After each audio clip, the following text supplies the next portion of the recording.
Hi guys, today I'm bringing my jade to auction because it's time to cash in after all the money spent to create these pieces and find these pieces in jade markets and around the world. I went in mines, I went in markets, I went in a few other places. These are the some of the pieces that I would like to bring to the auction now, because how do you sell jade once that you have it? Well, because it's very difficult to establish the value of jade, you must bring the jade in a place where people are able to give a value to it, and often these places are the auctions. So I'm in Hong Kong, I have these pieces here in Hong Kong, and I will explain you a bit about them, starting from this one, which is one of my favorite. This is one piece only, because as you can see, this was the same stone. I bought the stone in the Myanmar, in the jade market, and then I cut it. Before buying it, I didn't know that inside here was jade. It was just a normal stone, as the many that they sell in the markets. And many times I bought wrong stones, but this time I bought the stone for $40 and then I cut it, and inside, wow, it was beautiful white jade, crackless. It means that it doesn't have any crack, and the jade is pure and continuous throughout the stone without having any crack. This is a really nice piece. And so what did I do after cutting it in half? I had to think a lot before figuring out what to do. I like to keep the shape of the original stone. I don't like to make little pendants, little jewels.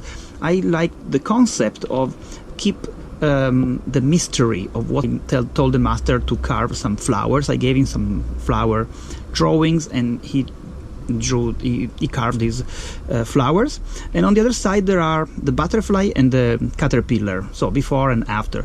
I think this would be like a good present for a wedding, like the girl is the butterfly, of course, and the man is the disgusting larva, as always. And yes, so that was my idea. Maybe not anybody can agree, but what can you do about it? That's me, not you. And this is the second item. This is a bit less interesting from an artistic point of view. The nice thing about this piece is the quality of the jade, because you can see that it has some very remarkable transparency. It's almost like a piece of glass, almost see-through, and there are good points of green transparency, as you can see here and here in the middle, and this would be very nice set in a pendant with in a necklace. So I'm going to sell this as semi-rough. Third piece on the left side, I will explain you why these are on the left side if you didn't figure out yet.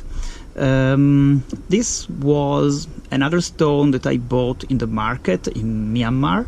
The only cut side was this one. I like this side very much, so I bought the whole stone. It was a stone about this size, not much bigger than now, but it had all the skin on the back, and I bought this stone for about $20. Not for about, for $20, and then I brought it back to the master. I gave him the drawing of the bamboo, some bamboo trunk, some bamboo tree, and I told him to do a three-dimensional carving, and that's what he did very well. I like this piece very much, and I'm almost sorry to sell it, but what can you do? When you need to cash in, you need to cash in, and so you sell also things that you like. It's not sad for me, because I know that I will make many others much prettier, and anyway I kept the best pieces anyway. Typical jadeite color. Why did I say jadeite, and why are these items on the left? 3, 2, 1, did you guess? No, anyway, this is all jadeite. Jadeite is not nephrite, which is here on the right. What's the difference in value between jadeite and nephrite? In value can be similar, but in history is completely different, because nephrite, the pieces on the left, only come from Burma, from Myanmar, and they are recently mined, because actually jadeite was discovered and commercially mined only at the end of the 19th century. So in 1850, the British explorers in the border with China, they found out that there was these green stones that reminded slightly jade, and so they started to mine this stone, calling it jade. But further analysis in the 20th century showed that the mineral composition of these two stones is totally different, and this is jadeite, while this on the left is nephrite. Actually, the word jade doesn't exist. Jade is just a term to identify stones carved in China with one of these materials, but it doesn't say if jade is jadeite or nephrite. Yes, anyway, that's a long topic to talk about. Today we talk about the cashing in on jade. So these are my nephrite. On the right, I put my nephrite items. This I show you the last because it's the best. This I bought it in a market here in Hong Kong for around 300 Hong Kong dollars, 35 US dollars. It's a nice piece. I think it's ancient, it's genuine, and I hope that it is. The nephrite on the left only comes from China and only comes from the region of Xinjiang in Hotian, which is a city in the Xinjiang desert, and it has been mined there for thousands of years, and that's the original birthplace of jade, and that is why the Chinese emperors developed a taste for jade, because they received gifts from their provincial governors from the Xinjiang region, and they said, "Oh, very nice, this white stone." This is my second piece of nephrite. I also bought it here in a market in Hong Kong. I really like this piece because of its extreme white color. It is extremely white and a very, very good jade, specimen.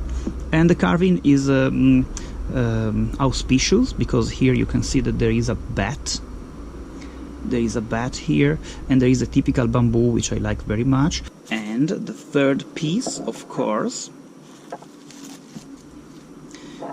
it is this one, auspicious plaque with many symbolic Chinese symbols carved in pure Hessian jade and branded by Bulgari. Bulgari is the Italian jewelry brand, and they made a collection in the 50s, branding some pieces originally coming from China.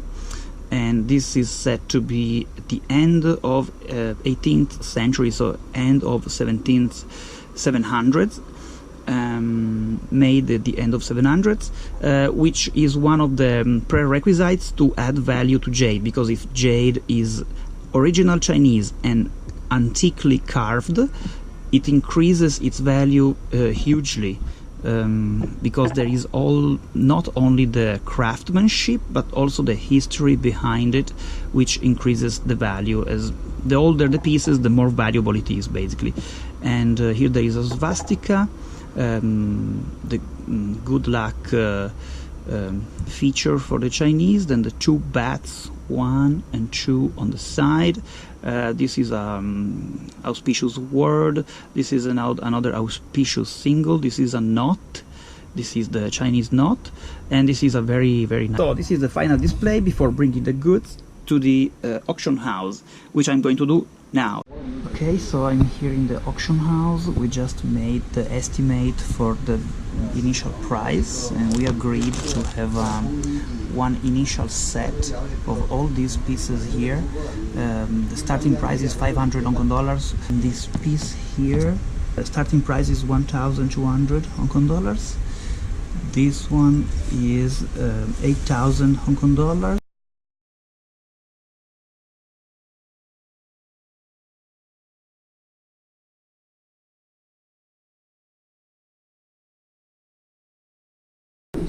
So now they are selling this lot for 500.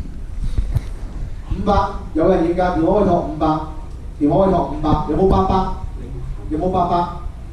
有冇800？500蚊，500最後一次500，500，800，800，800，有冇1000？有冇1000？1000，電話可以托出價1000。電話出個就出價1000，1000蚊，最後一次1000，最後一次1000，1000蚊。1。Sold for 1,500. 8000，有一家嗎？8000，有人考慮嗎？8000，8000蚊就考慮8000，阿健，200，最後一次7500，最後一次96。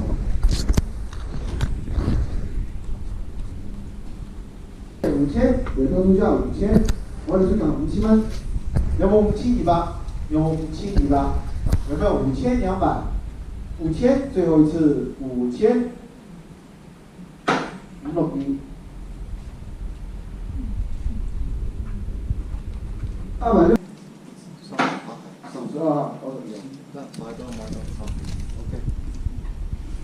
買到了，對，3萬，對。Now it's 200,000. 116。Sold.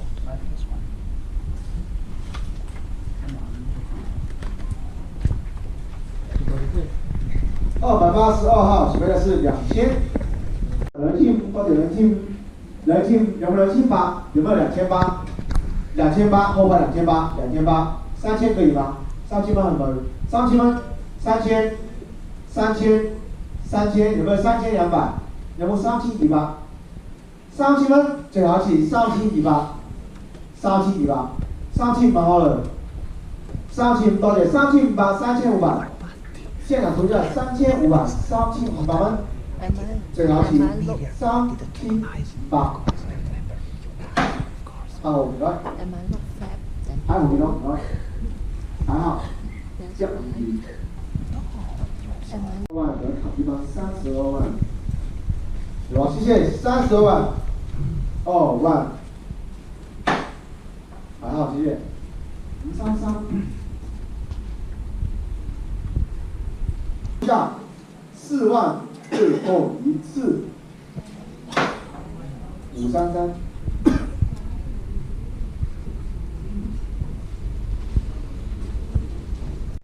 有冇意思嗎？我哋出價18萬，有冇意思嗎？316號，前面的是25000，有嗎？謝謝。25000，有沒有28000？有議價嗎？謝謝。前排的出價25萬，15萬。應場丟價15萬，25萬，有沒有20萬？最後一次8萬。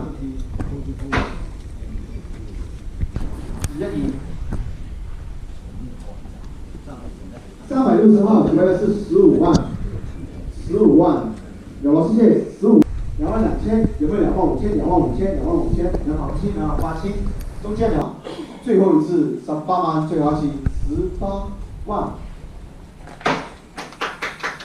13。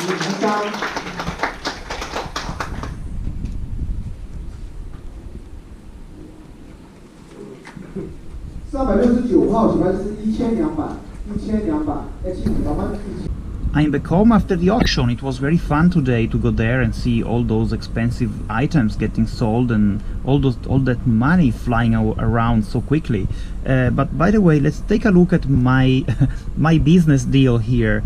It wasn't good as I was hoping for because the base price was 500.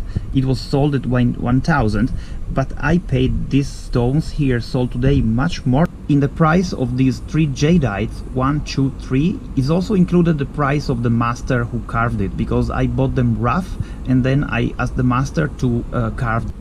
So the total loss for the day is around $300 and without counting all the time that I put into this project, buying the stones, waiting for them to get carved, finding the carving master, which is not easy, I assure you.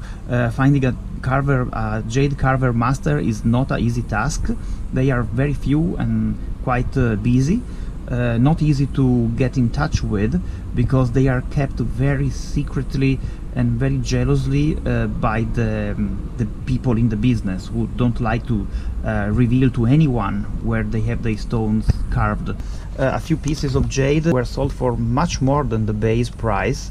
For example, Okay, this piece here, it was unbelievable. 150,000 Hong Kong dollars. It is like around 18,000 US dollars, sold for its base price, but it was really an amazing piece. As you can see, this ring of jadeite was base price 10,000 Hong Kong dollars, sold for 78,000. So there is still value in green, pure green jade, jadeite, diamond and jadeite.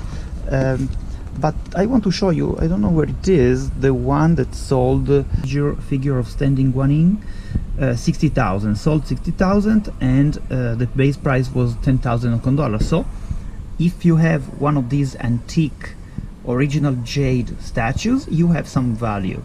Instead, if you have some jade like mine one modernly carved and not so well probably jade, you will end up with a loss. But it's okay, it's fine. I accept the challenge. I enjoy. I had also other pieces for sale which were not jade, were some vases, and they sold better than I expected. Like for example, this one, the base price was 2,000, it's sold for 6,002, so not too bad, not too bad. It's still very fun to participate in auctions. So thanks for watching. I hope that you have learned something,